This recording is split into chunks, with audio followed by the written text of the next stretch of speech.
So, Berto, someone wrote in and wanted us to talk about women who perpetrate sexual violence on other women because she has, and I'll read her email in a second, but she wanted us to raise awareness of this issue that doesn't get talked about very much. Wow. Are you ready for this? I don't know if I am, but I am interested.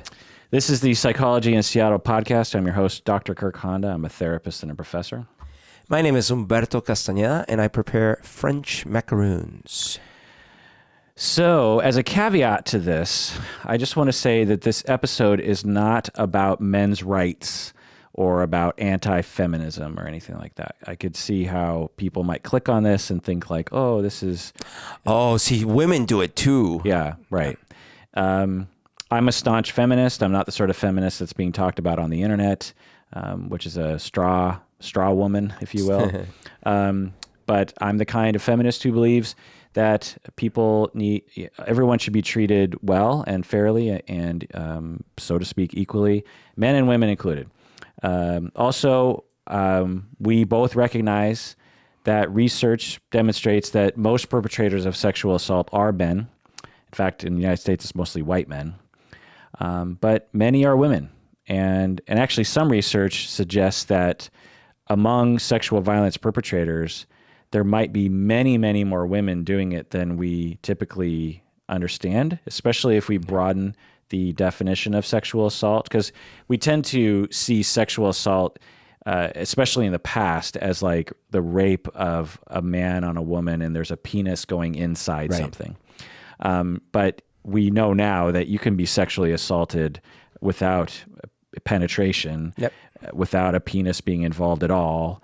And it has more to do with the act of fear and the threat and coercion and this kind of thing.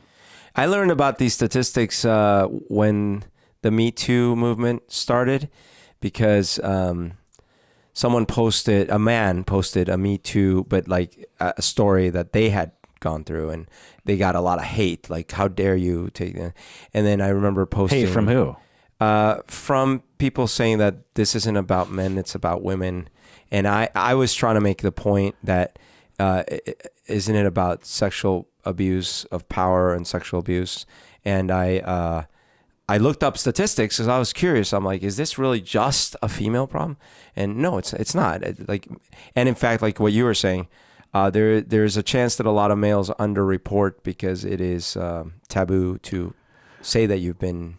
I mean, I certainly can speak directly to how, for most of my life as a young person and then into my early 20s, I felt like it'd be ridiculous for me to call it that I had been sexually abused. That's right, because you had a babysitter, right, who was a lot older than you, and she sexually assaulted you, right, and it wasn't like she held you down at knife point, no, but it was coercive and abusive because it was not age appropriate, right, and it wasn't.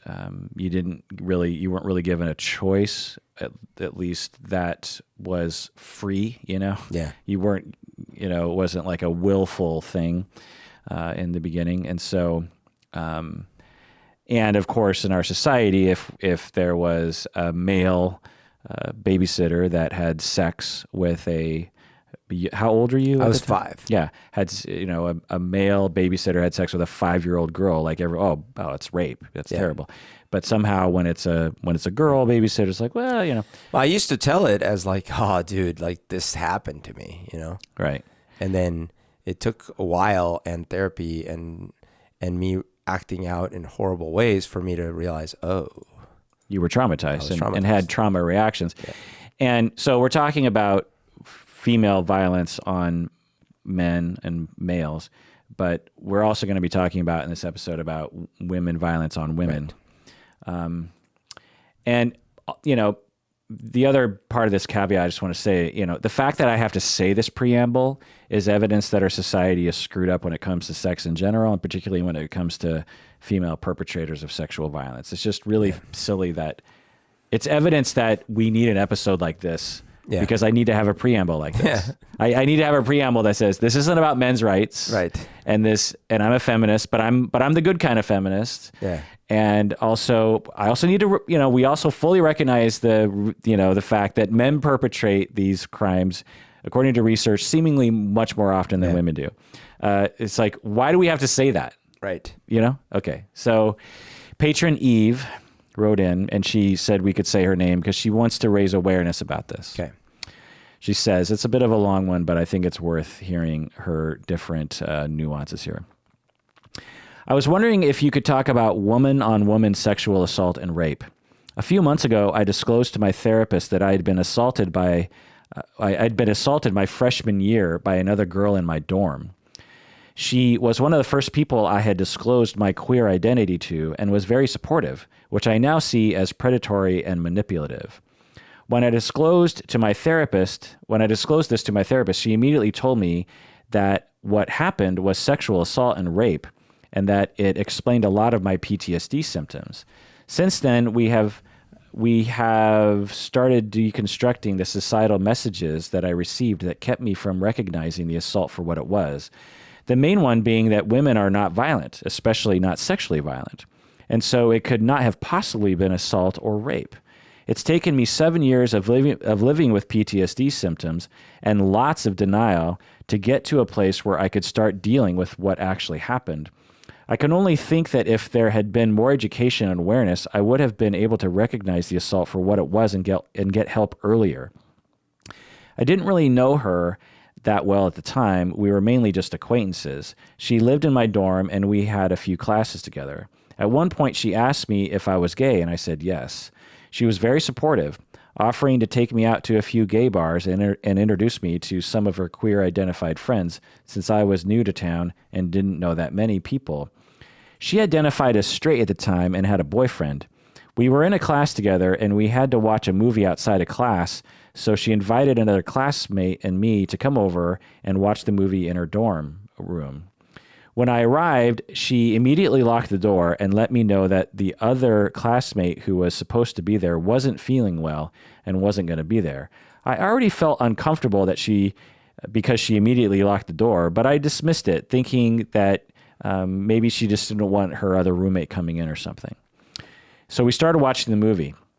At some point, she pinned me down and began sexually assaulting me. I dissociated for most of it, so I don't remember many of the details. She had glow-in-the-dark stars on her ceiling, which I repeatedly counted in my head until it was over. As I got up to leave, she nonchalantly asked me if I wanted to meet up over the weekend to work on a project that was due for another class. I didn't know how to process what had just happened, so I said sure. My therapist has described this as crazy making, which really helped me understand how much of a mindfuck it was. I think her gaslighting behavior afterward was actually more difficult in some ways than the assault itself. I denied it for a really long time, saying that she didn't know what she was doing and that it was just a misunderstanding. It was only when my PTSD symptoms began to limit my functioning that I finally was able to process it. Anyway, I hope sharing my story helps someone. I certainly wish I had had that. Any reactions, Berto? Yeah. So it shows how much bias I still hold in my head, where I hear that this person dissociated, and I think, well, really? Like, because and I'm saying that this is wrong, but like in my head, I was thinking, come on, you remember what happened. And it's like, well, you can remember being dissociative. Dissociation means you go to a place in your brain that's sort of detached from your body. Yeah, and I have done that, but I am clearly not empathetic enough about it. And you can remember, yeah. Yeah. Well, what are you saying? I don't know what you're saying. So I'm sort of I'm sort of like guilting myself a bit, because as you were reading that part, I thought to myself, like, I was skeptical Of what? of her narrative in that point of the story, that she had dissociated and doesn't remember a lot of the details. And the reason, again, I'm not saying this is right. I'm saying that because in my head, I remember my details. So I'm like, why wouldn't someone else remember their details? But that's clearly not. So you're just skeptical of the dissociation. You're not skeptical of. I'm not actually skeptical. I'm saying what was running through my head. You as have a we were knee-jerk reading reaction. My knee-jerk reaction. A was cultural to be knee-jerk reaction. Yes, Yeah. to be and I actually, because in general, I tend to remember things unless I was too drunk or something. So I tend to think, well, no, I remember things. But so that was one knee-jerk reaction. The other one was how immediately aggressive to lock the door. And then I look back at me when I was in high school. I think I've told this story where I was parked with my girlfriend and I moved the lever that lowers the seat back. And so it lowered suddenly. Her seat. And she sort of laughed, and I was like, oh, that's kind of a neat maneuver. I heard later from a friend that she had talked to that she got super freaked out in that moment. Now, keep in mind, she had many stories/experiences of people being sexually aggressive with her, and potentially, I don't know what was real or not, but potentially raping her or something. So it might have been PTSD. But in either case, that action that I took, that I was like, what? I'm just lowering your seat. She was highly distressed by, and I didn't know it. Well, was that the first time you'd made out with her? No, but it was early on. It was early on in the relationship, right? For sure. Yeah, and so what I'm saying is that even though when you read the thing about she locked the door immediately, I'm like, whoa, that's creepy. Then at the same time, I'm thinking, is this college? Is she just unaware of what that could be? Well, okay, so yeah, and I'm glad you're pointing out some of these things. So for people who have been assaulted in this way, because you haven't been assaulted in this way, not in this way. No. You were coerced as a extremely innocent, unknowing 5-year-old into doing completely unage appropriate actions that I didn't even really understand. Right. Yeah. Whereas this is an adult woman, right, who was going through something, and for people who have been through similar experiences like this, they will instantly know the details. They feel, because Eve isn't giving us any details. Right. There's one sentence that she describes. She just says, at some point she pinned me down and began assaulting me. So from that, you're like, pinned you down, if you can't relate, you'll just be like, well, that could mean so many things. What do you mean? Like she got on top of you? Because that's what people do when they make out. People get on top of people. You mean pinned down? And assaulting? What do you mean assaulting? Like she made out with you? Like what's going on? And so, and particularly for people who culturally believe that assaults have to involve some sort of penetration, they're like, well, how can a woman penetrate? Which of course they can, but anyway. But for people who have been through this, and for me, who has heard so many stories, I know she was assaulted because she's saying a few things. One is that that she was pinned down and she used the word assault, and then she dissociated. So what I'm reading between the lines, which I'm positive were present, was a message of danger that the perpetrator gave, probably on purpose, or at least was implying danger because she wanted something. And in the same way that any rape, we can all imagine a male doing it, right? But females are just as capable of the exact same mental process and motivation as a male rapist can be, exact same. And so there's that. The other thing is that she wouldn't be talking about it. Most people don't talk about sexual assaults anyway. Right. So the fact that she's even labeling it as an assault, it's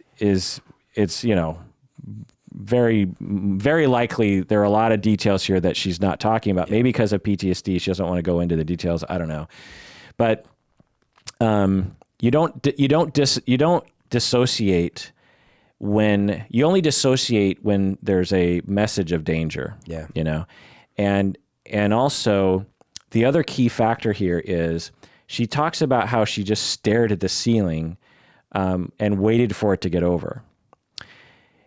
If you're having sex with someone and they're just staring at the ceiling waiting for it to be over.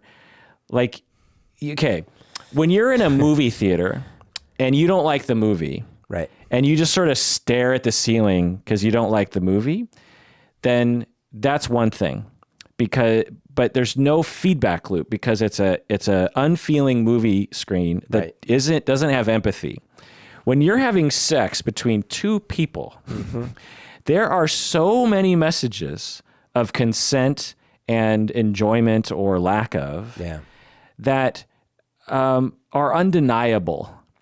And if you've never assaulted someone or you've never been assaulted, then my guess is that every single sexual encounter you've had has been, for the most part, consensual to both people.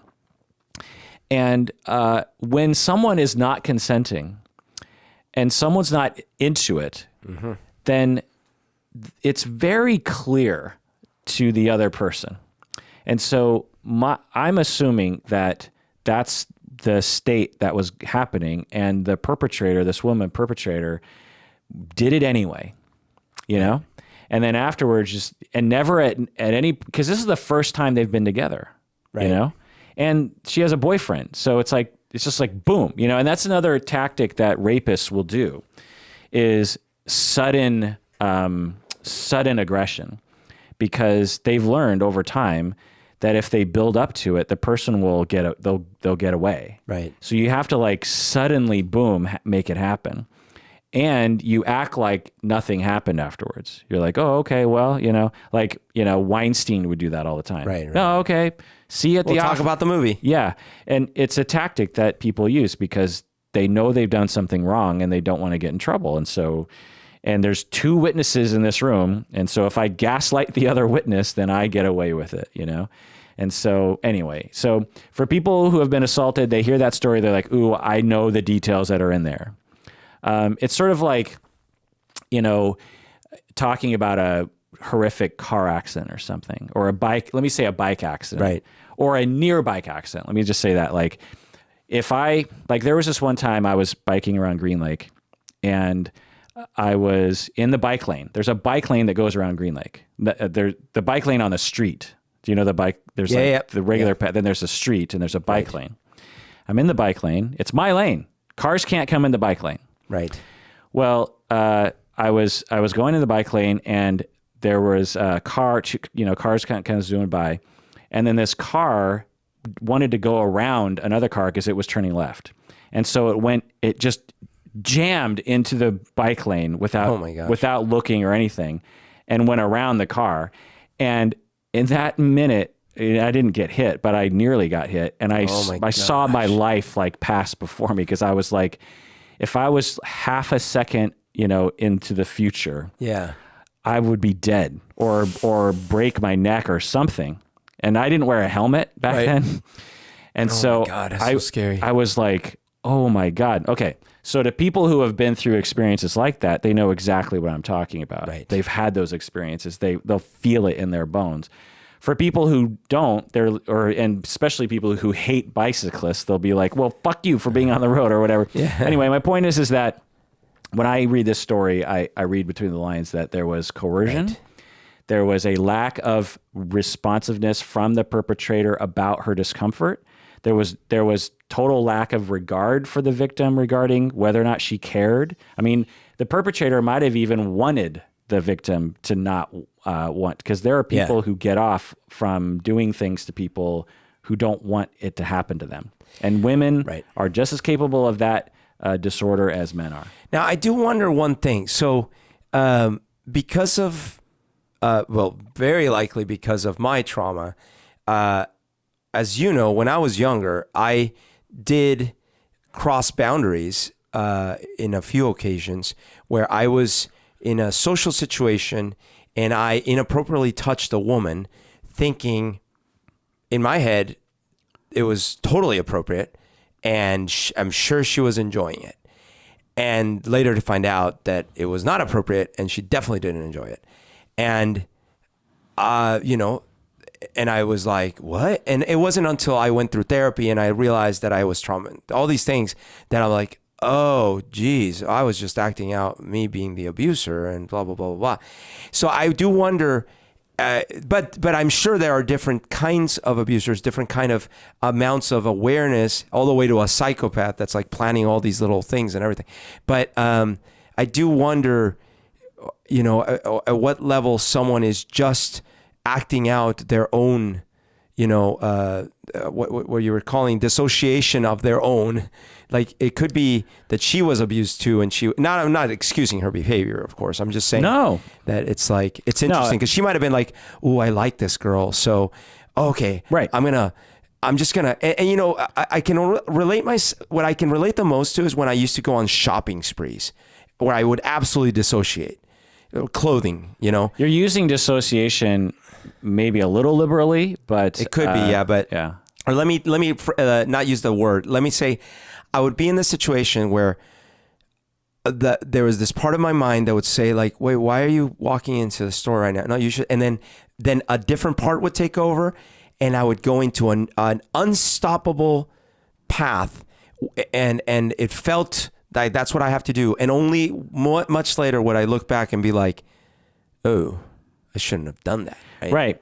So it's possible that the patron Eve's perpetrator was like you in that she had been abused, and in the moment, so in those moments, if I were just to stop time when you were doing those things to those women and harming them, and I stopped you and I said, okay, so I'm fairly sure what you're doing right now is non-consensual and scary to this other person. Would you say, what? Like, would you be completely unaware, or would you be like, yeah, I was sort of like in denial of that fact, but now that you pointed out, maybe that's true. I don't know. What would you say? I honestly don't remember, because I used to definitely confuse partying, being at parties and partying and being drunk with, I don't know, we're just touching, like people touch each other. Like, so whatever. were you confused or in denial, I guess is the question. Because you were late, because you were modeled a psychopathic version of sexuality as a child that you followed in that footsteps. So it's possible you were confused, but it's also possible you were in denial. Well, I will say this. I don't think I would have ever done any of those sober. Okay. So I don't know if that, I feel like that makes it so that because if I had been sober, I would have been aware of the inappropriateness of the context of everything. But because I wasn't, in my mind, I was like, not even thinking that way. It's just like, well, I don't know, we're at a party. This is what's happening. This is what we do. So the next day you would sober up, and if someone... No. It took a long time. Like, I didn't think I had done anything wrong for years. Okay. So it sounds more like confused. Yeah, I guess so. And possibly in denial, but because in one of these cases, my friend... in denial, you don't know you're in denial. Right. In one of these cases, my friend, like it directly affected a friendship with someone because it was like his girlfriend.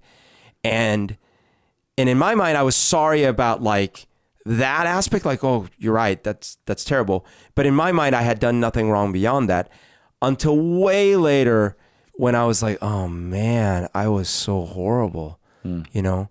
And I got lucky in a sense that I never transgressed beyond, I never actually like, it never progressed beyond that because I do think that if left unchecked, I could have become like a really bad individual. Yeah.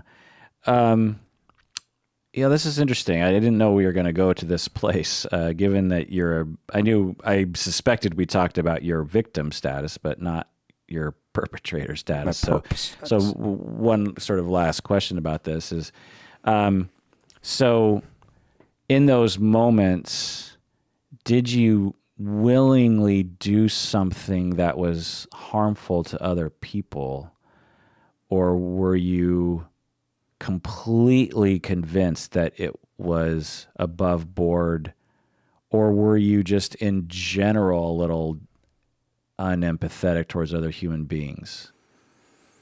I don't think it was I didn't think it was a lack of empathy. Because what would go through my mind was like, ooh, I think we're having a moment here. And then without words, what a moment translates to, so I'm adding words that didn't really exist. What a moment translates to is I should probably grab this person's crotch. Yeah. You see what I'm saying? Right. And like, of course, analyzing it much later and in therapy, I was like, oh yeah, because like that was the model. I'm like, hey, little kid, come here, do this to me. And it was like such a mechanical, like, so in my mind, there wasn't any like natural progression. And again, it was always, alcohol was involved on both sides. So people were drunk. We were at a social event. Sure. So sober the next day before you were enlightened, if I would have said, so tell me what happened last night. And you're like, okay, well, so I was with this girl and like, I felt some chemistry. We were having some back and forth. And then I just went for it. I just grabbed her in the pussy. Yeah. Right. And they just let you do it when you're famous. Right. But no, that's what you say. So I just grabbed her and then she laughed and I don't know, things got a little weird after that. And I sort of lost track of her and I don't know, maybe I'll try to get her phone number the next time I see her or something. And then I'm like, so what? Like, before you even kissed her, before you even like went to, I don't know, on a date or something, you just like right there, like in the middle of the public situation, you just like grabbed her. Like, is that what you did? You're like, oh yeah, well, Kirk, you weren't there. Yeah, no, I would have been like, well, yeah, I mean, doesn't everyone like, it's happened to me. Like, definitely a thing you do. Yeah, we were playing around. We're just playing around. We're just flirting. She was into it. She liked it. Yeah.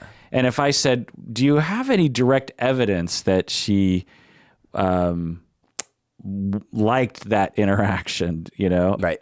Other than her potentially an awkward reaction to Which, that. by the way, I would not have said that there was an awkward reaction. Yeah. I would have said, like, what awkward? I mean, it was quick and brief, and we didn't do anything else. So one last sort of bit here. What if I would have said, Humberto, there's a possibility that she felt sexually assaulted in that moment. I, of course, have no idea. Maybe she fully enjoyed it and wanted more, and she's upset that you didn't take it further. But given your description, based on my experience, there's a possibility that she is at home right now feeling as though she was essentially raped by you last night. What would you have said to that? Well, in fact, what happened to me, which is that my friend confronted me. I don't know if it was the very next day, but he definitely confronted me and said, like, this person was very affected by that. And I was confused. I was like, and like I said, I mostly felt bad because it was his girlfriend. So I was like, that was what I felt bad about. Not because she... I that part, I was like, what do you mean? Like, there wasn't like, it's not like, why does she feel bad? And it's actually, I'm probably adding even things that weren't even there, because honestly in my head, what probably was the thing is, well, okay, so she feels bad because she's his girlfriend and we probably shouldn't have done that. Okay. And I feel bad because it is. And I was a dick and I was drunk. I shouldn't have done that. And that was the extent of it. But you didn't think I assaulted. No, that was not in my vocabulary, mentally or otherwise. Yeah. At all. Even though you had been assaulted. Absolutely. Yeah. Yeah. It wasn't even a thing. Yeah. So I didn't know the triggers. I didn't know my actions that I would take that were in that direction. Like it just not, I was completely unaware of that connection. That's interesting. Well, but then I became painfully aware. Yeah. When I started going through it in therapy and when I started realizing, all the other things that were self-abuse, like, things that I did, like at a strip club, for example, that were pretty unhealthy and like, but it was me acting out things that I didn't realize I was acting out and all these things. So it took a long time and a lot of process for me to realize. And then I years later apologized to my friend. I was no longer in contact with the person, unfortunately, but I apologized to my friend in a different way because, Yeah. that. Well, I commend you for your path and it makes sense. And the unfortunate aspect of this is that you were abused when you were 5, obviously. And then that led to behaviors and suffering for you mainly, and others around you Yeah. as a result of that. And you became enlightened, and that is good. And it gives some insight into how these kinds of cycles perpetuate, like how many people don't become enlightened, Right. and just continue to act out or it gets worse, Yeah.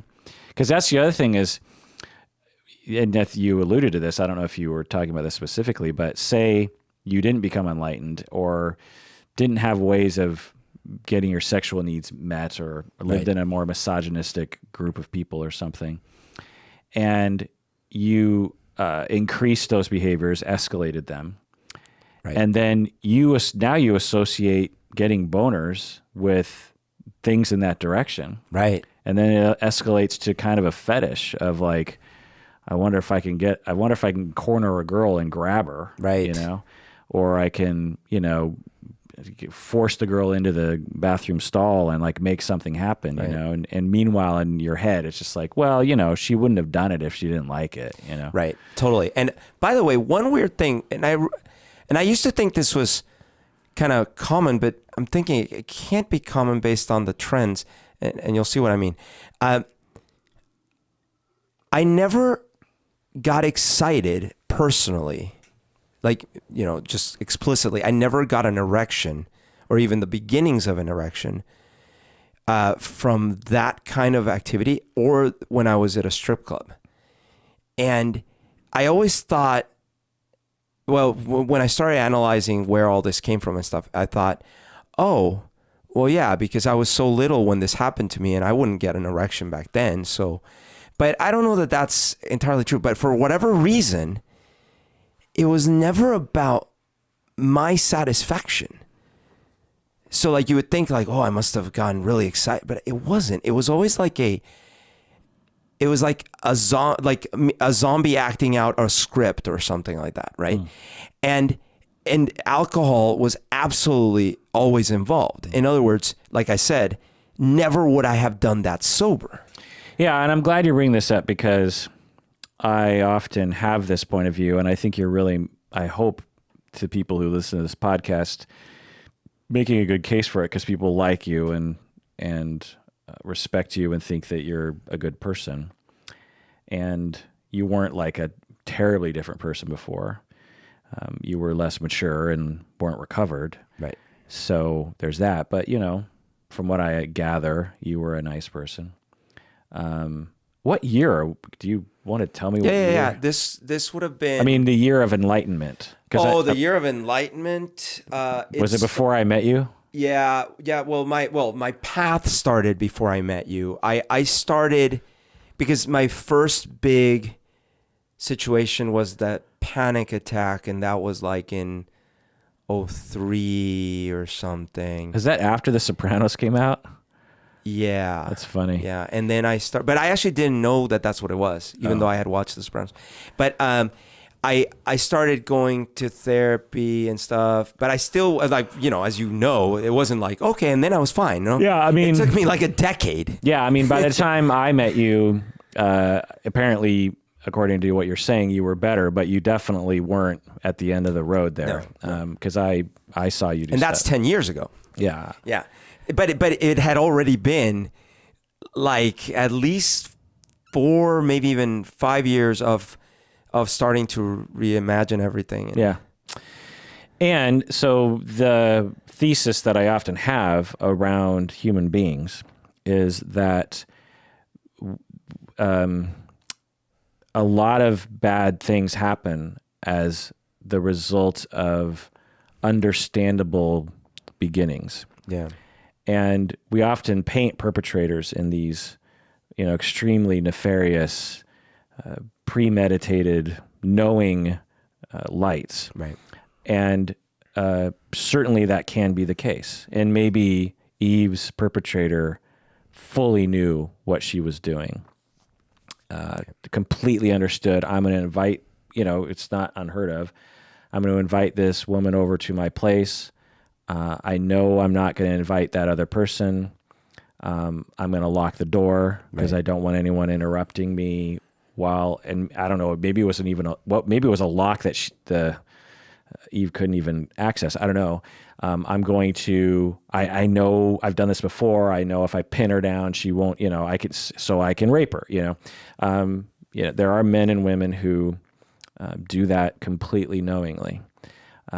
And there are people who perpetrate all sorts of horribleness in the denial state or confused state that you're talking about, which I believe.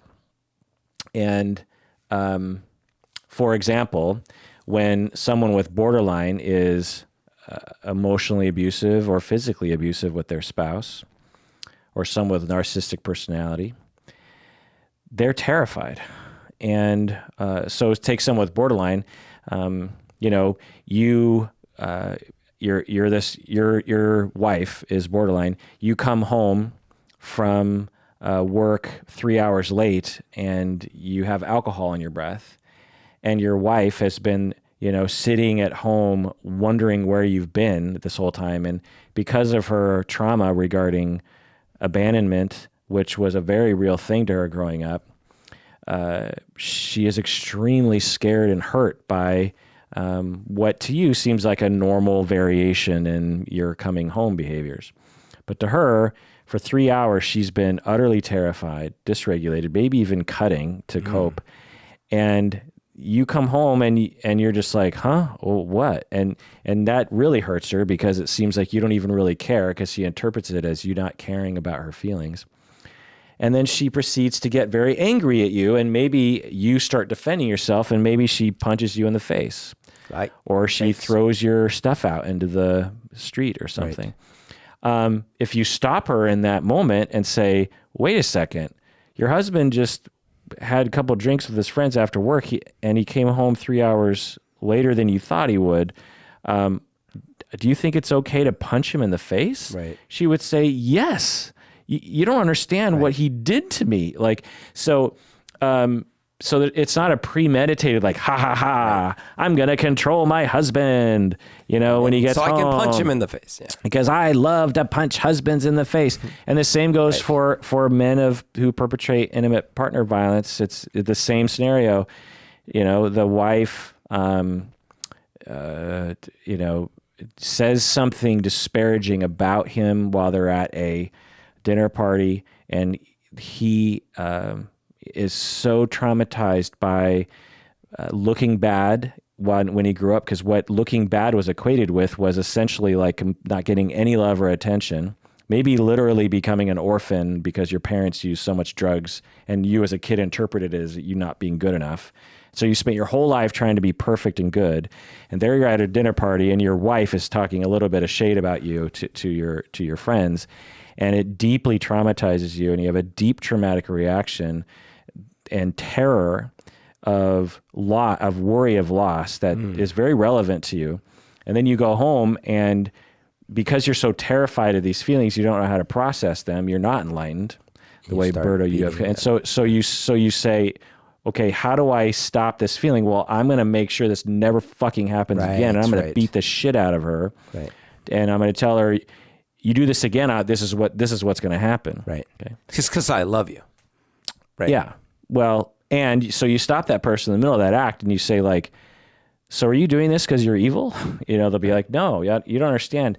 I love this woman, but it's blah, blah, blah, blah. Yeah. You don't understand what she did to me. Right. Right. She said da, da, da, da, da. Right. I've heard these statements from people. Because this is an important distinction, is that, for example, and I am 100% sure about this.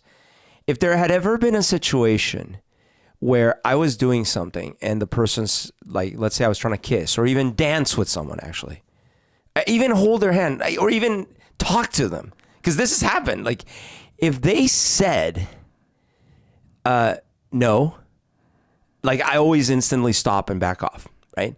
And so in my mind, I think what happened is I thought that that's the only, not the only, but like, for someone, for there to be like a negative sign that you should progress, it's got to be like, someone said no, or someone pulled away or something. Yeah. And I just wasn't aware that there are boundaries that you don't cross. Well, no, I disagree, because the vast majority of men do not suffer from the behaviors that you exhibited, and they have the exact same misconception. I see. The difference is you were not picking up on or regarding of other people's subtle messages of them not wanting you to do X, Y, or Z because of what you went through.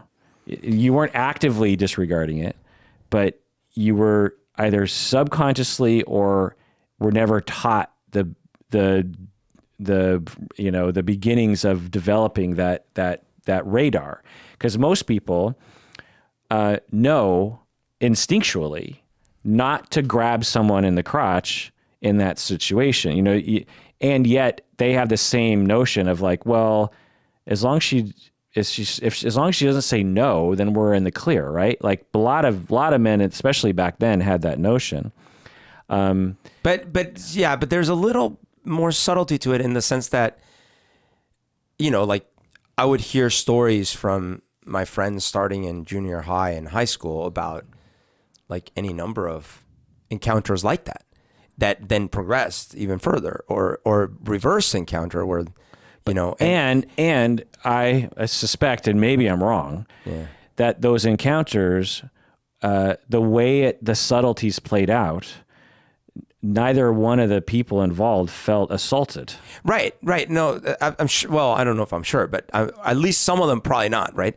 But I certainly, this is to your point, I certainly didn't know that there would be subtlety. I guess that's the point. Right. And for the vast majority of people, they, through the regular upbringing around this sort of thing, or I don't know what percentage, a high percentage of people, they, through learning and experimenting, they figure out how to gauge consent without having to verbally say it, Yeah, like as an example, the first time this ever happened, I was actually 6 or 7, and this little girl got in our car who was the daughter of a family friend, and she was my age. Actually, she was a year older than me. And she sat next to me, and I thought she was very cute, and we had just met, or we had met that day. It was like the first day we met or whatever. You thought she was cute in the way a 7-year-old thinks someone's she's cute. Pretty or whatever, right?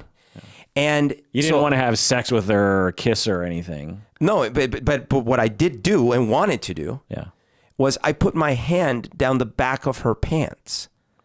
Right. Who does that? Which 7-year-old does that? Right. And she was so confused. She looked at me like, what are you doing? Right. And I'm like, oh, I don't know.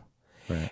So in my head, I like this girl, so obviously I'm just going to put my hand down her pants. Because that was what was modeled to you, right. very, very explicitly. And so what was happening in those moments later on, and by the way, this never happened again for years, like till I was in my 20s. Like it never happened in high school. Interesting. It never happened till I was in my 20s. More drinking? Yes, it's gotta be.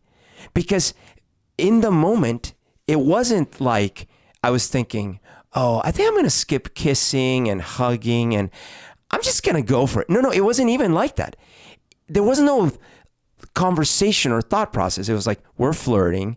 It's clear there's something going on. I'm just going to, it's not even, I'm just going to. Yeah. Hand just goes there. Yeah. One narrative you could say based on your description is that an old tape that had yet to be erased. Right. Had free reign of your will because your superego was too drunk to exert any notion of civility, shall we say. I realize that this episode is supposed to be about women violence against women. But I am narcissistic. Well, I think it's extremely interesting because we've never gone into depth on this before. Right. And I think you're very brave and, empathetic really to lay yourself on the line here with this as a perpetrator, and to get into that person, to get into the mind of a perpetrator, I think is relevant to the conversation, men and women. Having said all that, I just want to say to Patron Eve that this doesn't diminish, just because we're intimating that there might be a quote unquote justifiable reason or reasons for perpetration. This doesn't diminish your terror and PTSD and horribleness. Right. It also doesn't mean that the perpetrator had the sort of confusion that Berto was talking about. She, like I said, could have been totally knowing what she was doing. And based on the way that she reacted, and it sounds like they were sober, it sounds more like she was the sort of perpetrator who knew what she was doing. Could be. Yeah. Like, I'm sure you have too. Like, I listen to a lot of video interviews with psychopaths, famous, and I find that I can't relate. I find, like, I hear their descriptions of everything, and I'm like, wow, they are so aware of everything that's happening, and they're so specifically conscious about the decisions they're making. Yeah, about most of it, anyways. Well, like Ted Bundy, for example, he at a certain point was like, okay, this is how you manipulate the girl, right? This is how you get her in your car, and this is how you make sure that you kill her so you can have sex with a dead body. Right. Like it was all, and here's what I'm going to do, and I've done it before, and I need to have these things in my trunk, and it's it's not a confusion. No, it's a level of it's almost like it's like so much introspection and self-understanding, but with zero empathy. Right, zero empathy. Yeah, and again, in line with what this whole purpose of this talk is that because our society is so phobic around acknowledging that women can do these things too, right, and or match that up with much fewer females who actually do it, we can't point to a famous female perpetrator of this, and it's hard to imagine, but totally possible and has happened many, many times. Right. There have been and are currently right now women perpetrators, either of the confused kind, the denial kind, or the completely psychopathic knowing kind, doing all the sexual assaults you can imagine under the sun for all the reasons under the sun, whether it's sexual satisfaction, power, sadism, acting out their own sexual abuse. That women do all the same things that men do. So I have a lot of notes here, but I want to take a break, and when we get back, let's continue with that, Berto. What do you say? Yep.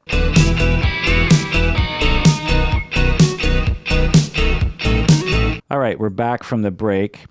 So whenever I hear lectures about perpetrators of sexual violence or physical violence in intimate relationships, 9 times out of 10, the lecturer will identify the perpetrator as male and the victim as female. Even when they're just talking about it in general, like he will blah and she will blah. Right. Like, and sometimes they even acknowledge, they'll say like, I'm just going to refer to the perpetrator as male and the victim as female because that's usually the situation. Right. Okay. So when men abuse women, when he is doing this to her, like so back in the day, so I've been in the field of psychology for 25 years now, and I've been hearing lectures every now and then along these lines. And I have to say it's been getting better lately with the gender identification, but it's still happening. And for many years, I used to just go along with it because I was like, I had taken the red pill or the blue pill. What, red pill? I don't know.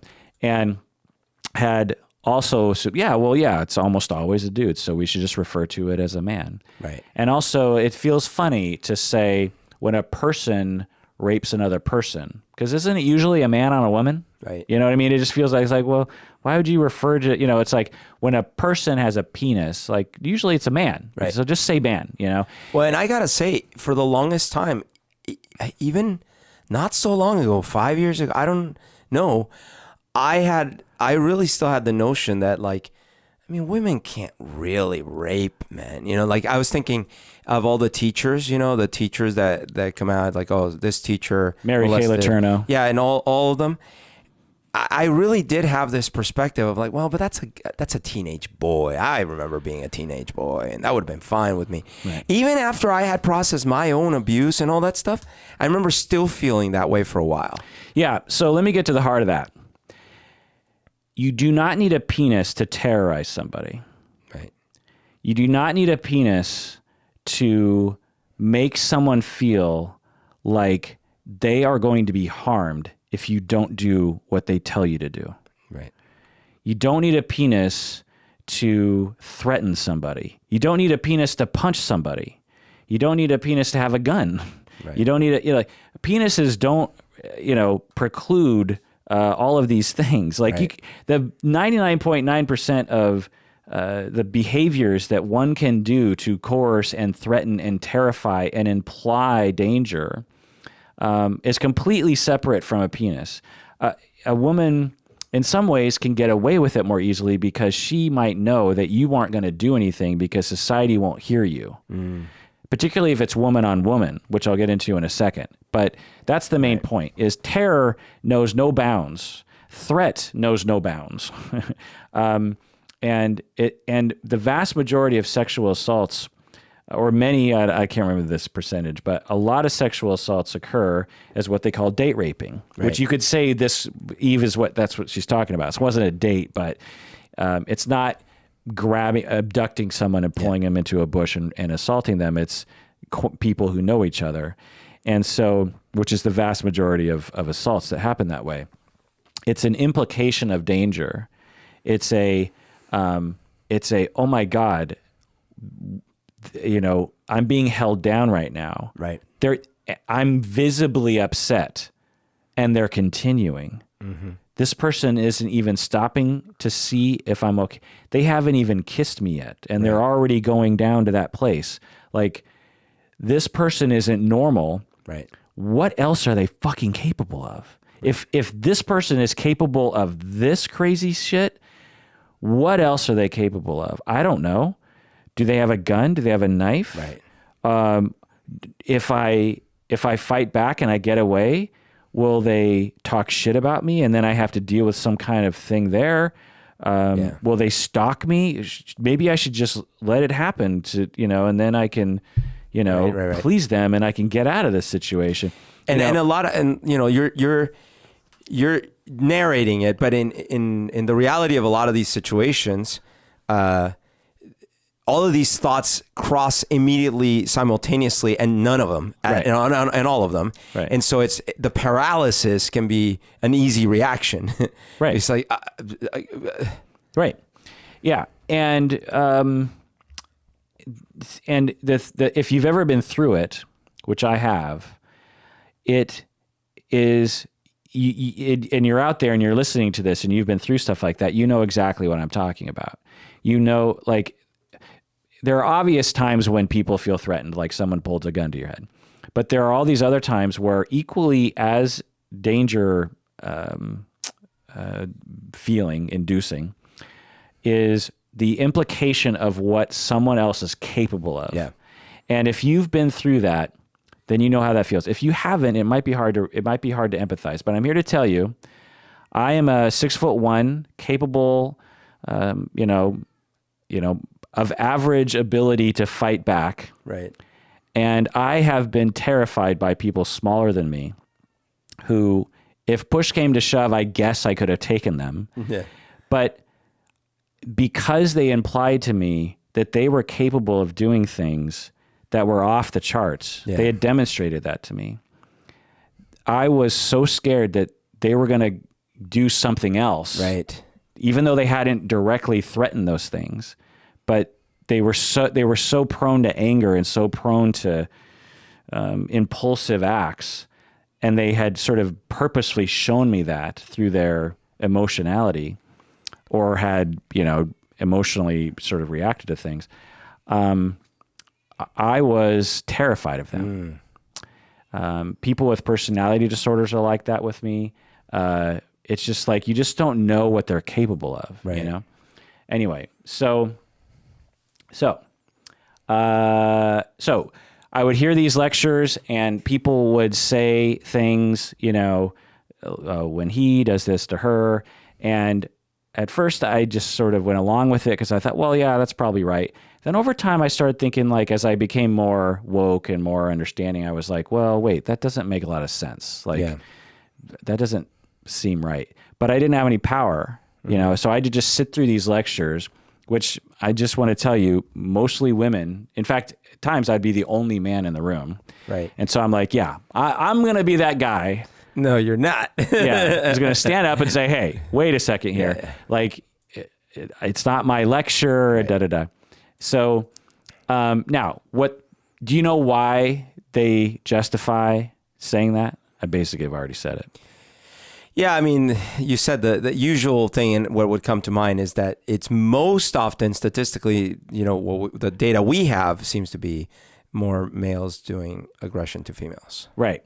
So, oh, and by the way, one of the things that I found out is even if we kept it to just males, there is an unbelievable amount of male to male bullying and aggression that happens, I mean, abuse that happens, and especially in prison populations. Right. And that's often not only underreported, but people don't care about it. right. Yeah.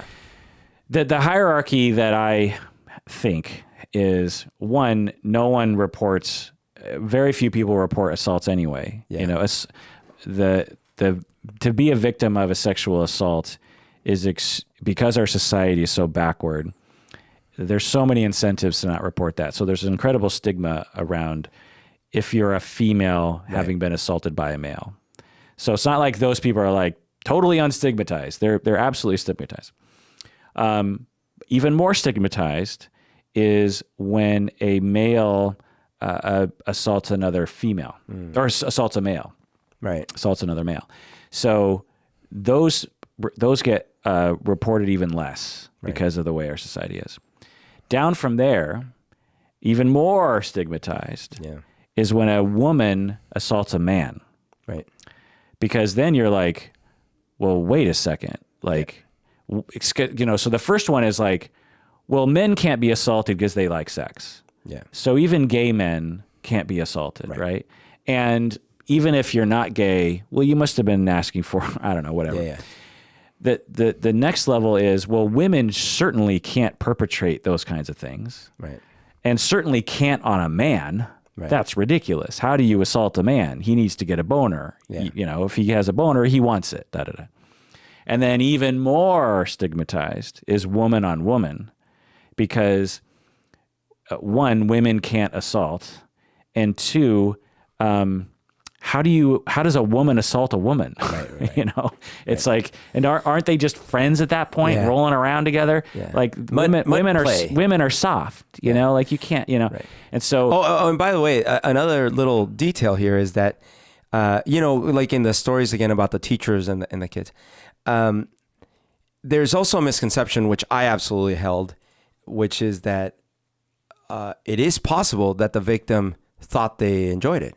They might have physically had pleasure from it and whatever. Totally. And it doesn't mean that they weren't abused and traumatized. Right. You, for example, if we go back in time and ask 5-year-old Berto how you felt about those encounters with your babysitter, what would you have said? Well, I know literally what I said, because when I talked with my friend who was my same age, who was also being abused by the same babysitter, we would talk about it sort of bragging to each other.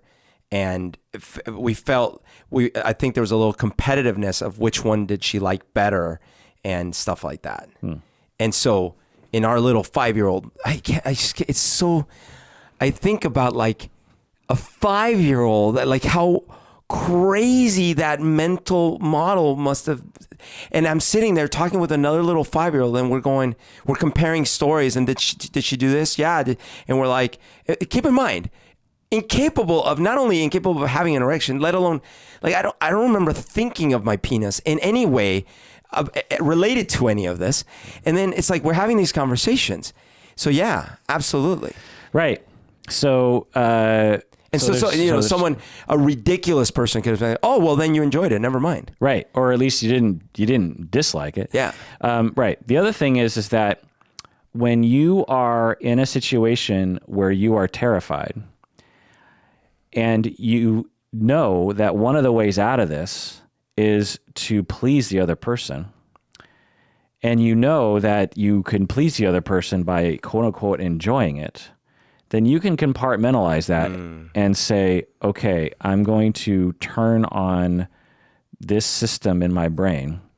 I mean, I suppose everyone can kind of relate to this on some level, even if you haven't been in that situation. Right. In that, if you're old enough anyway, you've had sex when you didn't really want to have sex. Sure. Like it sucks, but there are times when, at the very least, you're not in the mood, or you might even be really, really not in the mood. Yeah. You're really tired, or you just go through the motions. Yeah, you just go through the motions. Yeah. And from and seemingly, according to blood flow, that you were into it, you know, but you weren't at the same time. So that's not sexual assault, but to demonstrate it's sort of analogous, Anyway. Well, so actually, when I was in high school, there was a girl that really, really liked me, and I really liked her as a friend. But, I was a teenager, so I was sort of curious a little bit, but mostly I didn't try to pursue it, but I knew she really liked me. One time there was a party at a friend's house, and I took a shower, and I remember she was trying to look into the shower from outside or something. And afterwards, she basically wanted to give me oral sex, and I went along with it, but I didn't really want to and didn't enjoy it. I definitely did not climax. I did get an erection, and the whole time I was like, this doesn't feel good. What am I supposed to do? And then she finally just got tired. She's like, I'm just going to stop. I'm like, yeah, that's okay. So, but I went through the motions, Did you feel pushed into a corner? Not like that. Not well, emotionally pushed into a corner? I did feel like there was some pressure for me to do something with her. If you could snap your fingers and not have done that in the moment, would you have done that? Yeah, I would have done that. So that's on the spectrum of assault. It's on the spectrum, yeah. It's just that she certainly wasn't. But yes, sure, it's on the spectrum. There was she should have stopped and said, "Are you sure you want to do this?" Yeah, it's just that. But by the way, this is part of the problem: is that what teenager, especially back then, has that language or understanding? Well, like I said, we manage it usually by subtle nonverbal communication. For example, just in that story, had you ever kissed her before? I don't know. Maybe. Oh. Maybe. But you weren't boyfriend and girlfriend. We were not boyfriend and girlfriend, no. And we were friends. You didn't have an agreement that it was okay for her to see you naked in the bathroom. No. And, and she probably figured, well, anyway, the point is that it's on the spectrum because she should have at least picked up on the fact that non-verbally. Right. But I guess one thing I'm getting at is so even let's just assume that if you draw the bell curve, some large percentage of people would pick up on all these cues and all these things. But we know that a lot of them don't. So you would think that we would educate our kids a little bit with more tools. Yeah. Right? How about that? Right, because in my sex ed class, all I learned was about there's the fallopian tube. Well, or what people do, which you hear about, is consent forms. Right, which is the other extreme. Well, which is idiotic. We have been managing consensual sex in our society for a long time without consent forms. And the way that we do it is through, fairly subtle, but, direct communication around consent, and that's what we need to look at, in terms of Now, if there's a question or you want to just make sure, then by all means, break out the forms, I guess. Anyway, so yeah, they say these lectures, they'll say, we do the man-female thing because of statistics. But the fact is most engineers are men, right? So how about I just say from now on, whenever I refer to engineers, I'm going to refer to them as male. Right. So when men build things, ... that doesn't seem right? And statistically, there's probably more of a ratio disparity in engineers than there are among perpetrators. Another thing is most people who are compulsive shoppers are women. Something like 95% of compulsive shoppers are women. So whenever I refer to people suffering from shopping issues, I'm just going to refer to them as female. So when the shopping addict relapses, she often blah, blah, blah, blah, blah. It's like, no, that doesn't feel right? It completely genders the phenomenon and completely unnecessary. We have several words in our language available to us. We can say, when the engineer builds something, they or that person or that individual, or to a lesser extent, he or she, when someone's suffering from shopping, disorder relapses, that person, or when a sexual assault takes place, that person perpetrates blah, blah, blah. We have words for it. And I know it causes distress for people because they want to gender everything. And it creates this weird question mark. What gender is the person? It doesn't matter what gender the perpetrator is. You can let it go. Just think of an amorphous, androgynous person who is perpetrating a sexual violent act. I wonder if it's even worse in Spanish, where everything is gendered. I think it is. Well, you tell me. I don't know. It's like una persona. Actually, ironically, person is a female. Persona is a female. So yeah, I sometimes feel even worse or more pessimistic about language systems that gender everything. Yeah. And how hard it would be to de-gender things. You know what I mean? But anyway, personally, I think that lectures and all of us are too scared to admit that women are perpetrators of terrible abuse and terrible violence. I think we're actually afraid to admit that. It's because it's incredibly threatening to certain foundational aspects of our society, that women are soft and good and motherly, and men are puppy dog tails and everything that smells, right? Women, especially in liberal culture, women are put upon. They are the victims of misogyny and, patriarchal society and sexism, right? And men are the bad guys. Right. And they match sexual assault and domestic violence and intimate partner violence with essentially gender politics. It's fine to talk about the two subjects together, but they equate the act of fighting against sexual perpetrators as a pro-female action. Like when you were talking about that person who came forward during the Me Too movement and said, I'm a man and me too. Right. And people were like, no. The Me Too movement is a female movement. Right. That is wrong. That is destructive.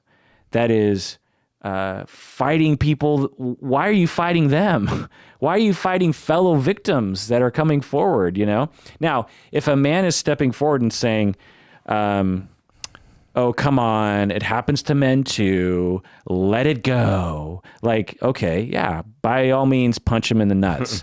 But if it's a male coming forward and saying, yeah, I had a bad experience too. I've been a victim too, and I can relate. Right. It's a helpful relate aspect. Well, and Me Too isn't Me Too women. It's Me Too. Me. There's no gender in that. So if I have been sexually assaulted, then me too. And I can, for example, I can say me too from both sides of the equation. I say, yeah, I've also been guilty. And yeah, I've also been, affected. Right. Yeah. I just had an interesting realization. I don't think I had put this together. The girl I lost my virginity to was very, very sexually aggressive. And when we were first dating, we would be out in public, like at a park, and she would be actively grabbing my crotch and trying to unzip me and all these things.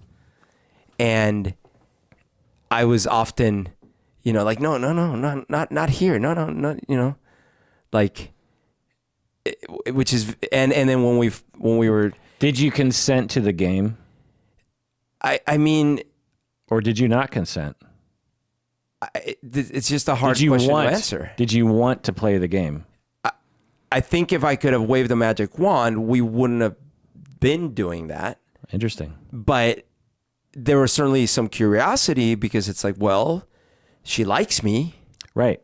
So that's on the spectrum. That's on this. And that's the price that a lot of, people pay. If we're going to stick to women on women, a lot of women victims will pay that price because they feel like they need to in order to please the person that, that's another thing about sexual assault is like, that's, one of the myths. It's like, well, married couples can't sexually assault each other. Right. And you can have sexual assault and terror and sort of unequal deals that are made right in the midst of a relationship that the victim actually wants. Yeah. You wanted that relationship with her. Right. And were willing to pay the price of your own victimization, mild victimization, because you wanted to retain that relationship. Right. And then what's interesting is I do wonder if that reignited a mental model for me that had been dormant. Right. Because, I was saying like, I never really did that again or whatever. And I never had any of those issues in junior high or with my other girlfriends or whatever. Everything that happened was after that and with alcohol involved. Right. So I mean, it's just, right now I'm completely speculation, but it is interesting that, I have those vivid memories. I remember we were at the park and I remember it wasn't just at the park and it wasn't just one time. And I didn't see it as a bad thing. I just saw it as something I didn't want to do, something that made me uncomfortable. But then part of me was like, oh, I'm so glad she's so sexually aggressive. Like this is interesting. Right. I wonder if someone who, or you, if you hadn't had the history that you did, if you would have, given her more firm boundaries around that, around just like, hey, so I get it, but let's not right now. Right. Or, because yes, absolutely. Or engaged her in a more direct way in either case, because I think I'm just realizing, I really hadn't really thought about this before. I'm realizing that it is so tricky for people that don't have those clear boundaries or those clear things. You can easily slide into being a victim or slide into being abusive without you even knowing it's happening. Right. So imagine back then if you had been targeted by a more severe predator, right, who groomed you and this sort of thing. How easy it would have been. Yeah, absolutely. Yeah, I would have been very susceptible to that. Right. And that would have compounded, the trauma for you.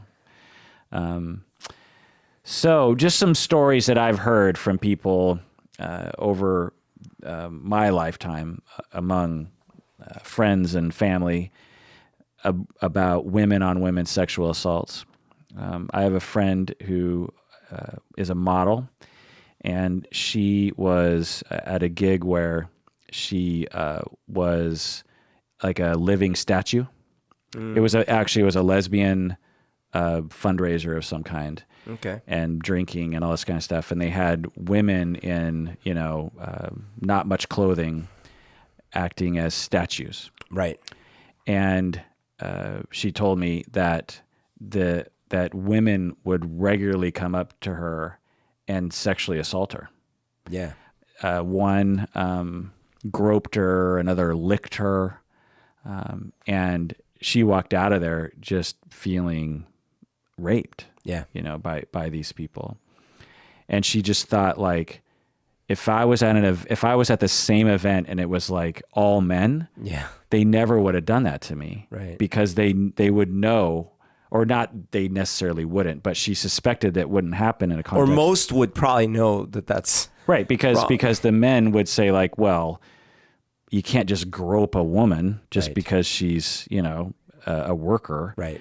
But in the female gay world, there's a sort of insular protection of, well, we don't involve the system because we can't trust the system. And women can't assault other women. You know, research shows women hold these views just as much as men do. Sure, yeah. So so I speculate that at this, you know, lesbian get together, that there's a cultural notion that, you know, gay people don't assault each other. You know? Dude, I've been at so many parties where a woman that doesn't know another woman comes up and grabs her breasts and go like, whoa, these are nice. Or like, oh, look at what you're wearing. Oh, you're such a, or they slap their ass. Like they don't know each other. Right. And it's totally tolerated. Like it's totally okay. Right. Because in our society, we have slowly woken up to the notion that sexual assault happens as from men perpetrating on women. Yeah. We have learned there are, like, you know, in the 50s, men would slap a waitress on the butt. Yeah. And it was fine. And then we learned over time, oh, well, actually it's harmful and it hurts people's feelings and can make them really scared. And so we can't do that kind of thing. And so that has, at the very least, become stigmatized. Yeah.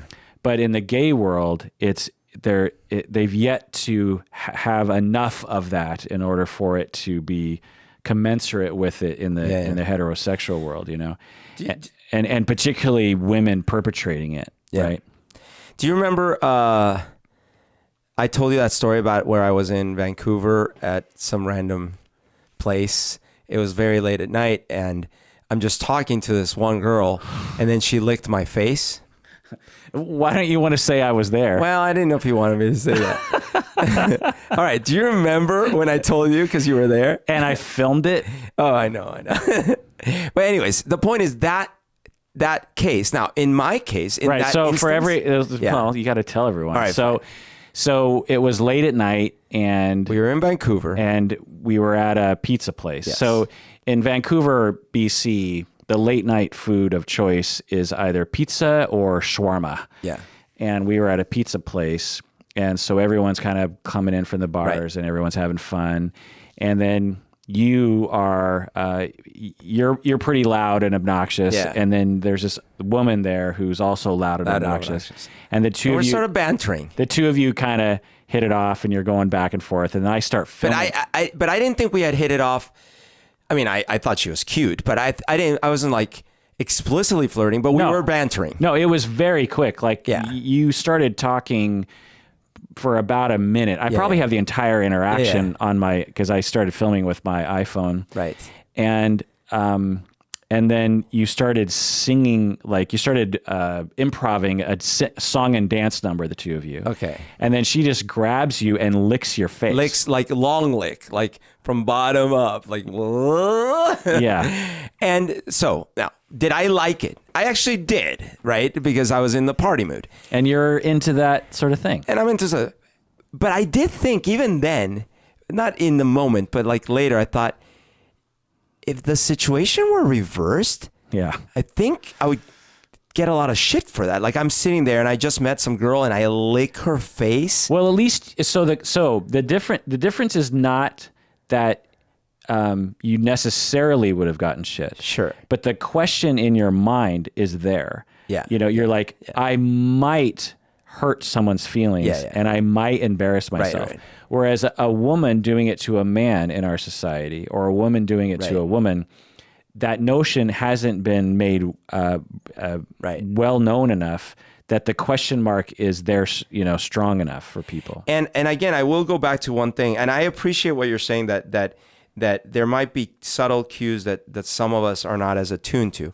But I will say that there is a party culture out there and it hopefully is changing. It probably is changing. But the party culture that I sort of grew up around when I was in my 20s it sort of was.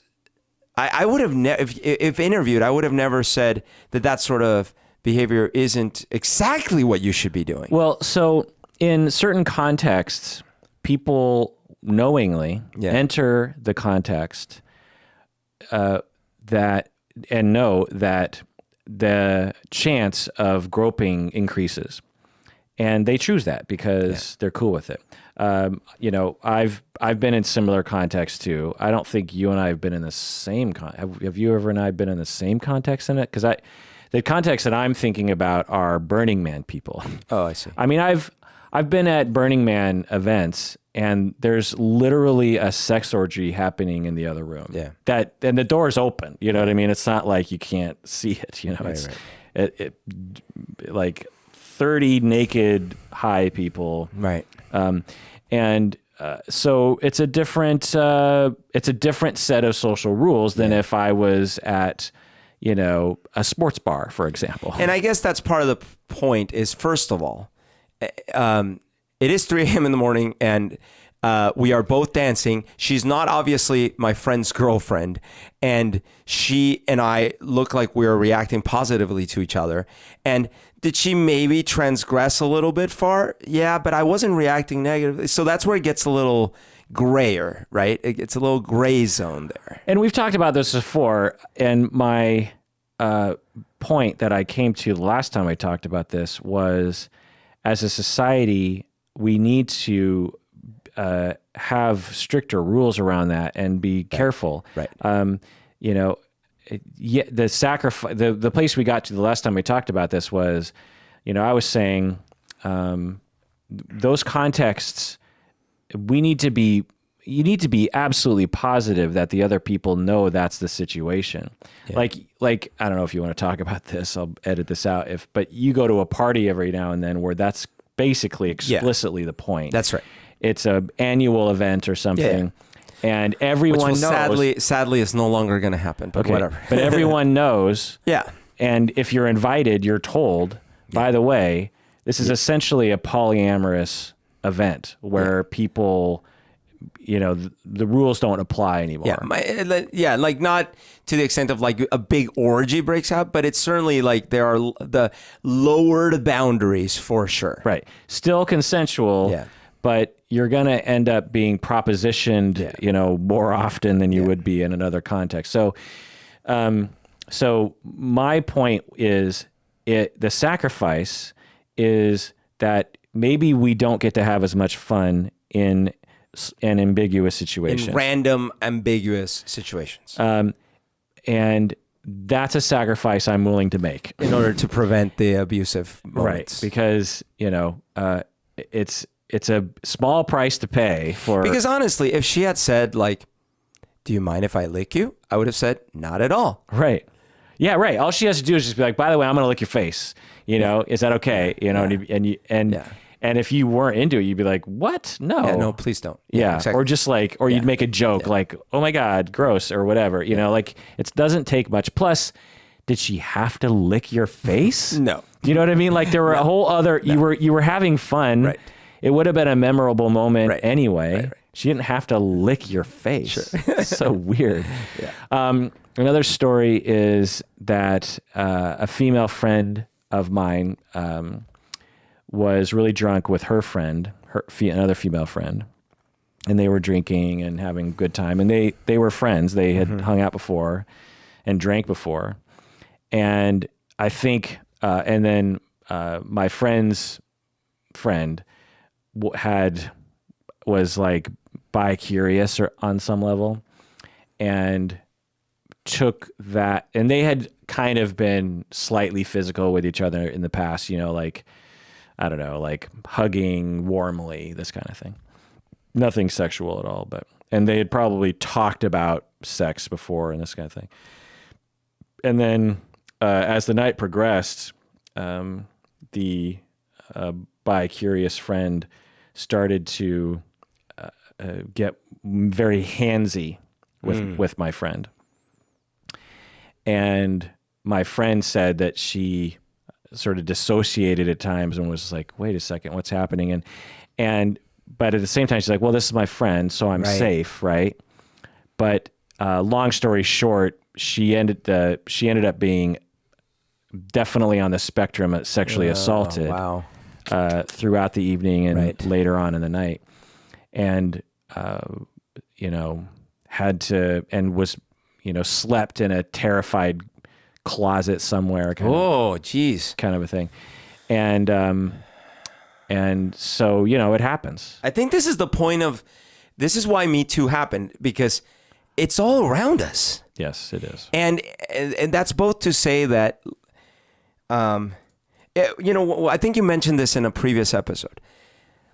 I do think that if we had more of an ability as a society to talk about it more openly and less accusingly when it's not really bad yet, especially when we're young and just learning, then I think we could prevent a lot more of the really bad stuff. Do you know what I mean? Well, are you saying that because it's so politicized now, it's hard to... No. I mean, it's such a taboo forever to talk about these things that... So as an example, right? Like, so I'm coming up as a little person, and if people as a society are telling both the people that might be trying to abuse me and then telling me when things are right and when things are wrong, and I'm learning that. I'm learning that both in school, I'm learning it from my peers, I'm learning it from family, I'm learning it from people that see the behavior. I'm probably going to stop that behavior way sooner, or learn way sooner. Yes. Yes. Yeah. Yes. The analogy I always say is, when you were 5, if someone came up to you and punched you in the nose... Right. You don't wonder about that. Yeah. You go, ow. And I tell someone. And you tell someone. Yes. But when it comes to rape, Right. People don't report it. Right.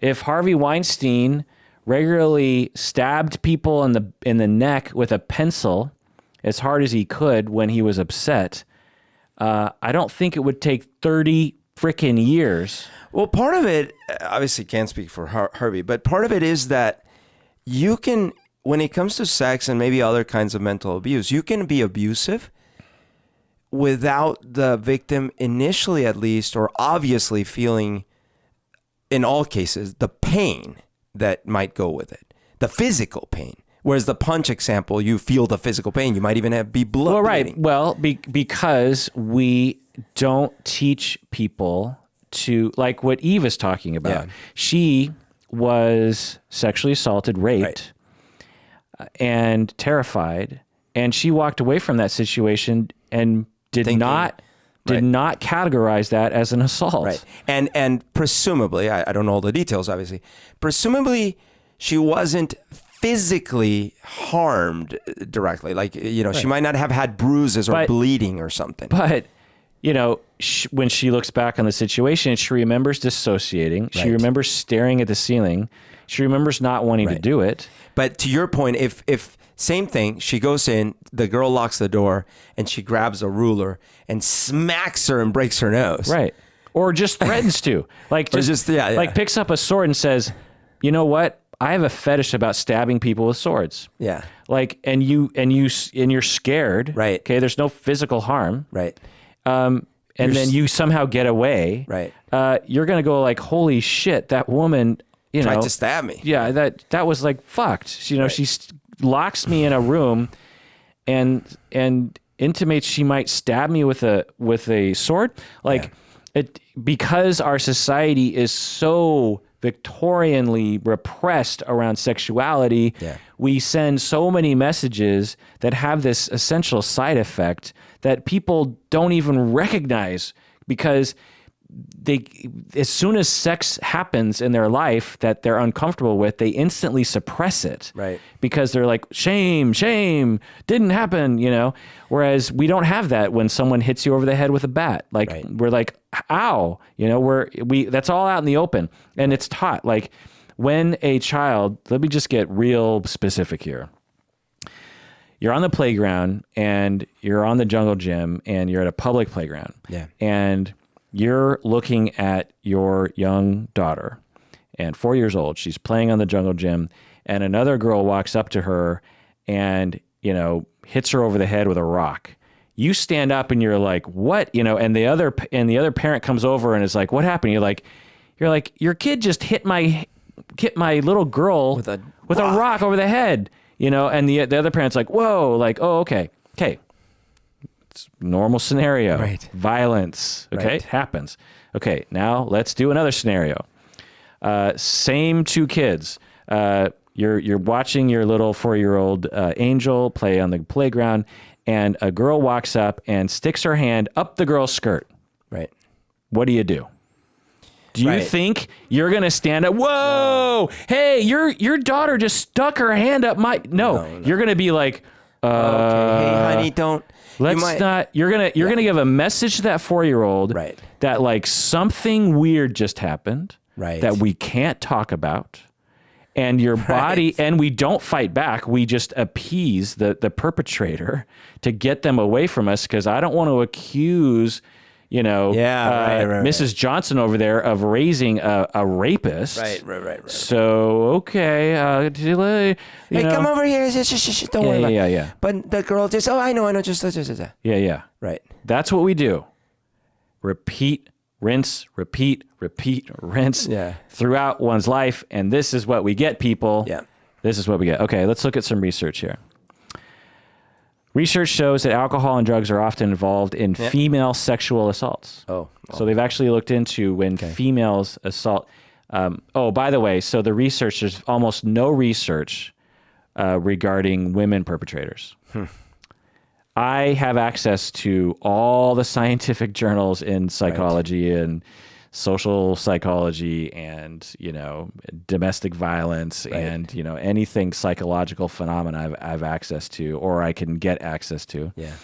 And I did several word searches in the database. It is hard to find anything in it. And most of it is female perpetrators of domestic violence or intimate partner violence on men usually, but sometimes women. So when you look at female perpetrator, it's almost all in the domestic violence world. Wow. And there's not a lot of it. Okay. And there's almost nothing on the internet around women on women sexual violence. Right. I mean, the internet is filled with billions of useless articles and websites and stuff. And yet, and lots of girl on girl. And trying to find woman on woman sexual violent anything, just even a comment on Reddit, it is really hard to find. I mean, essentially nothing. Right. Actually, that's because it doesn't exist, huh? Right. And when female perpetrators are discussed, like I said, it's usually DV, and if it is sexual assault, it's a sexual assault of a man. So there's almost nothing on the internet or in the scientific literature regarding female rape on a female. Which is surprising considering that female prisons are all female. Right. Well, maybe that's what I need to look at is like prison rape in female prisons. Yeah. Now, as I said earlier, I just want to point out that because it's so hard to research this sort of thing, because essentially what you have to do is you have to wait for it to be reported, and you have to wonder if it's accurate. Right. Or you have to have people tell you it happened. And because we're so backward, if they're not going to tell the police, do you think they're going to tell a random, researcher on a survey? Right. So it's really hard to know. And because we stigmatize, victims so badly, and we particularly stigmatize victims of women violence and victims of women's sexual violence, it's just hard to know. But as we start to loosen that up a little bit, we're starting to get some data that it seems to suggest that just as many women are sexually violating people as men are, which again, it's hard to know because it's hard to measure this sort of thing. But particularly when you expand the notion to the true definition of sexual trauma to sexual acts that are basically non-consensual, that are traumatizing to the target. Right. Like what you went through as a child, that was a sexual assault. Were you penetrated? Were you terrified? Did you have a knife to your throat? All the sort of normal cultural notions of sexual assault weren't met. And that was unreported. Right. Right. Okay. what percentage of men, according to research, have sexually assaulted? What percentage of men have been sexually assaulted? Do you think? By anyone? Yeah, by men or women. Percentage of men that have been sexually assaulted. And it's an estimate based on 10%. About 30%. Wow. Of men A third. have been sexually assaulted in their lifetime. Wow. Percentage perpetrated by females. So of those 30% of men who have, so we're just talking about men, because like I said, there's hardly any research women, but there is some research. What percentage of By women? the way, sorry, if that were global, for example, right? Yeah. So it's let's say 2 billion plus men. And if at least, Well, it wouldn't be, it'd be 1 billion men. well, if it's, did you say it was 30%? Right. But there's half of the population is men. Sure. Okay, fine. But Yeah, 1 or 2 billion men. 1 or 2 billion. And let's say it's one per, so it means there's at least 500 million, if not 1 billion abusers. Right. Or say a ratio of 1 to 10. Sure. So, 100 million abusers are out there abusing men. Yeah. All right. But anyways, back to your question. So what percentage, so of those men who have been sexually assaulted, how many of them said they were, of those incidents were by females? What percentage? That were reported, right? Yeah. Just what we know. Okay. Or estimates. Out of the 30%. I think it's reported. Yeah, I think it's reported. Well, I'd say 30%.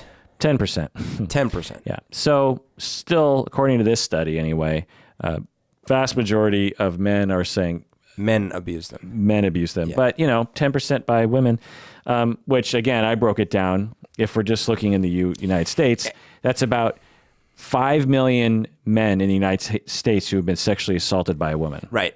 But the other subtlety there is,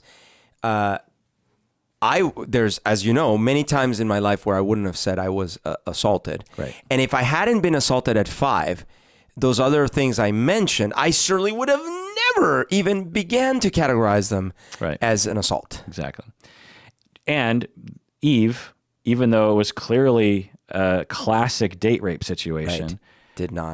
didn't know until her Right. therapist. It wasn't even a date, by the way.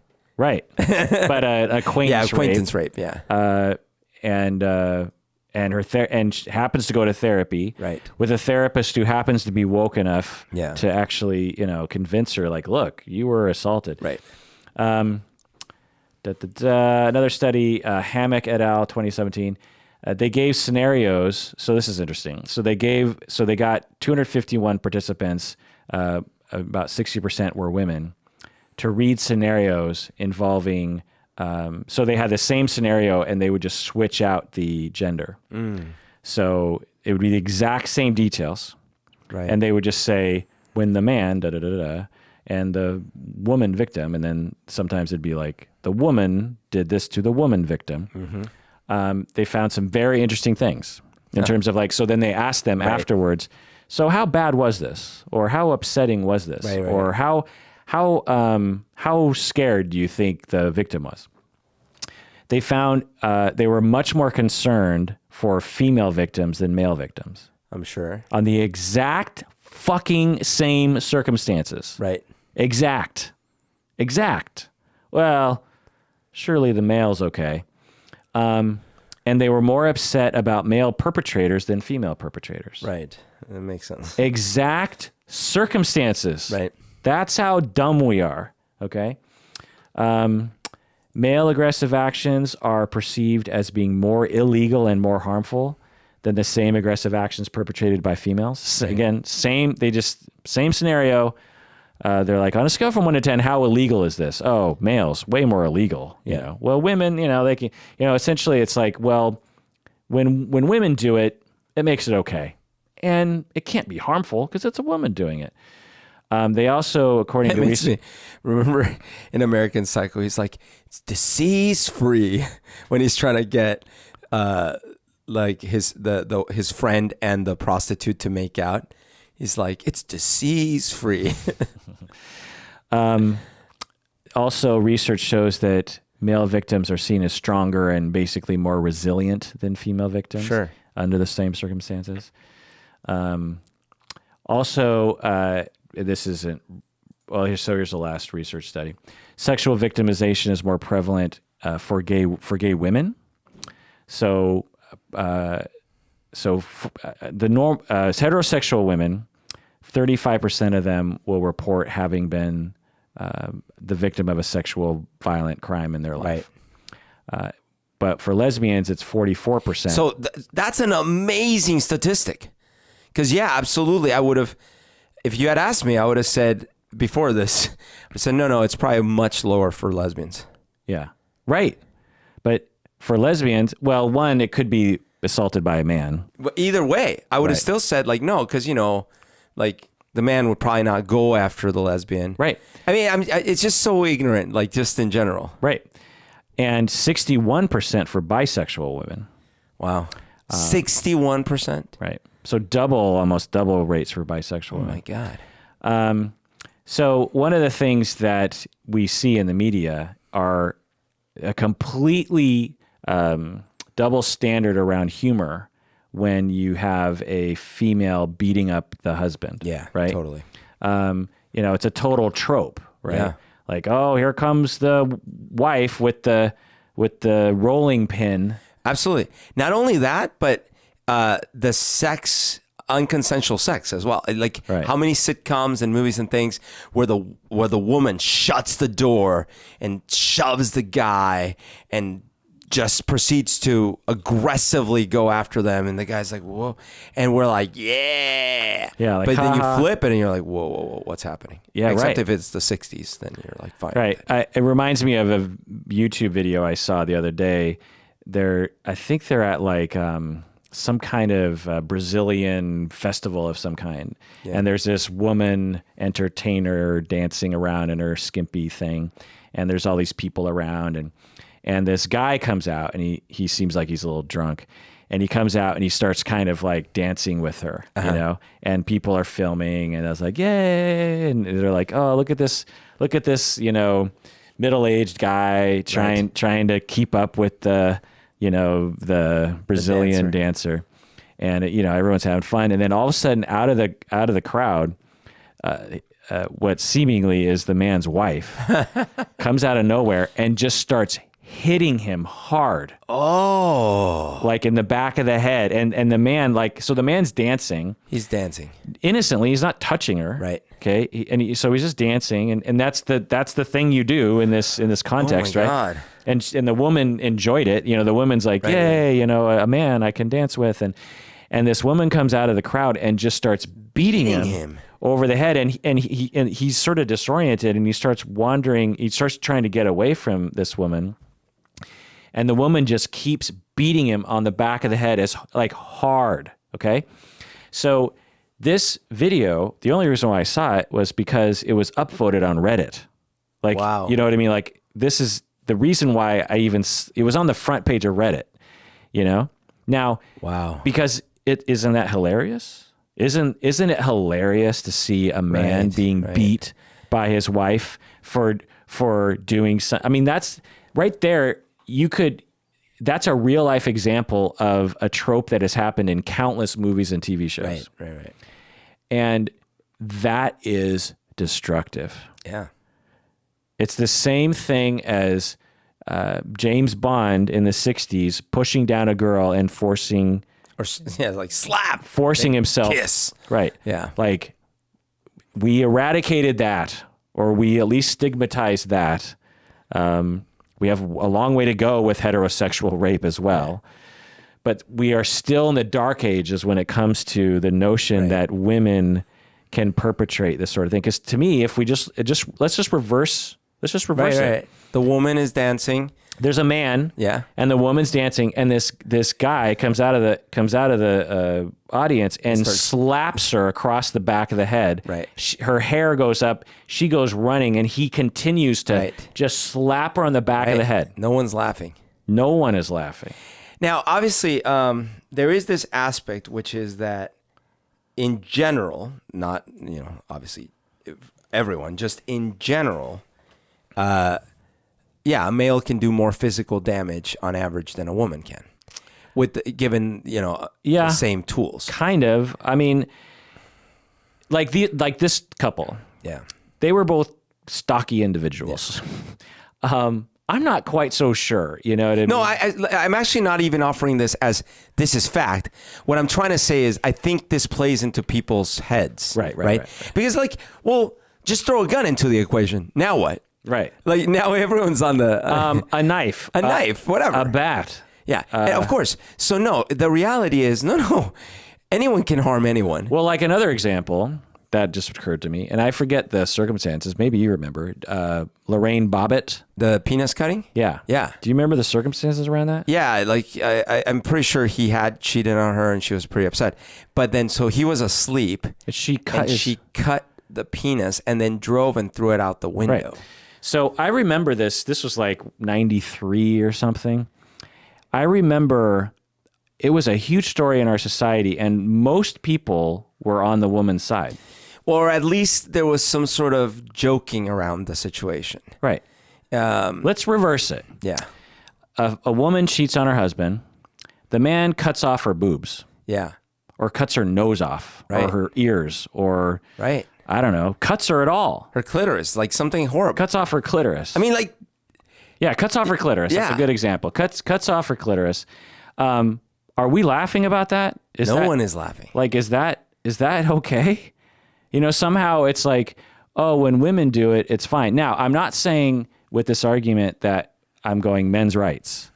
What I'm saying is, for Eve's sake, having been as a woman, being victimized by a woman, we have to recognize that women are just as capable of violence and abuse and psychopathic behavior or confused denial, acting out their own abuse behavior as men are. And that they are just as capable of receiving such abuse from women.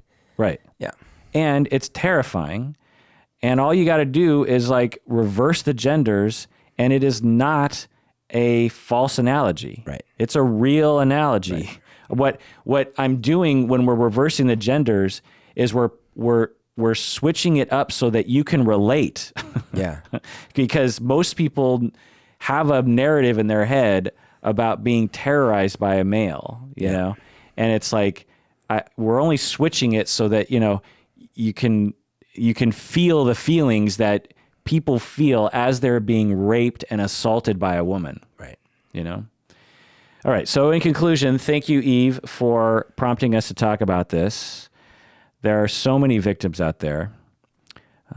So many victims like you in the past, Eve, who didn't even know that you've been victimized. And even if they do know they were victimized, they don't feel like they can come forward because there's almost nothing on the internet to help validate or be a place for people to talk about it. Right. And even if they do come forward, people will tend to play down what happened to them. It's, you know, it's terrible. Yep. My recommendations for everybody is let's not refer to perps as male. Let's just say people, just like we don't refer to engineers as male. Let's try to raise awareness. Let's also don't laugh at jokes involving female perpetrators or rape in general, honestly, but particularly female perpetrators. Like, just don't laugh at the jokes and the comics will stop saying, and don't upvote things on Reddit that involve that kind of stuff. Or shame them for upvoting it. If someone tells you a story about a female perp, take it just as seriously as you would if the perp were male. Yeah. Also, you clinicians out there, do some research in this area. I'm telling you, if you're looking for a dissertation idea, dissertations that by requirement, you have to do something new. Right. Novel. And in some areas, it's really hard to find. One of the biggest tasks you have to do is you have to read and review every single study that has ever been done, potentially in any language, right, related to your topic, to make sure that your study has not already been done. Right. It is an arduous task, but one of the best things you can do to save yourself the trouble, because it can take years to find out the answer to that question, right, is to pick something that is obviously under-researched. Yeah. This is one of them. So if you want to save yourself, weeks of lit review, and even just writing the lit review, because there's not much to write on, women sexual violence is a potential thing to do. Also, write about it, blog about it, Reddit about it. And also, if you're having trouble imagining, and really getting it into your bones that a woman can be just as terrifying as a man, seek out stories and get a clear picture from people about accounts about female perpetrators. Yep. It might be hard to find, so we need to also tell stories. What's the final word, Berto? Yeah, I mean, from my experience, of course, I experienced firsthand the fact that, yes, females absolutely can be sexual perpetrators. I also know that in my experience, boundaries can be really hard to know, especially if you've been through these kind of things. And if you are a female in this society, you already probably are not on your guard when it comes to another female because of all the things we've been talking about. And you yourself might not be on the guard of you abusing because you don't think of it that way. So, talking, therapy, reading, introspection, I think we all can use it. I just remembered another I'll just tell a very short story. Someone was in a woman was in like a spring break vacation kind of situation. And she was drugged and assaulted by women. Huh? Are you kidding? There were men also involved, but you could argue the perpetrators were women. Wow. Yeah. And it was super criminal and just super traumatic and super, oh my gosh, like the classic stories that you hear. Yeah. Right. But in your head, roofing and all that kind of stuff, right. you think, oh man, the man roofing. right. Yeah. But no, women are, right. Why not? Right. Unbelievable. Well, that does it for that episode of Psychology in Seattle. Thanks for joining us out there. If you have a story and you care to share it and you want me to talk about it on the podcast, let me know. Email us at contact@psychologyinseattle.com. And please take care of yourself because you deserve it.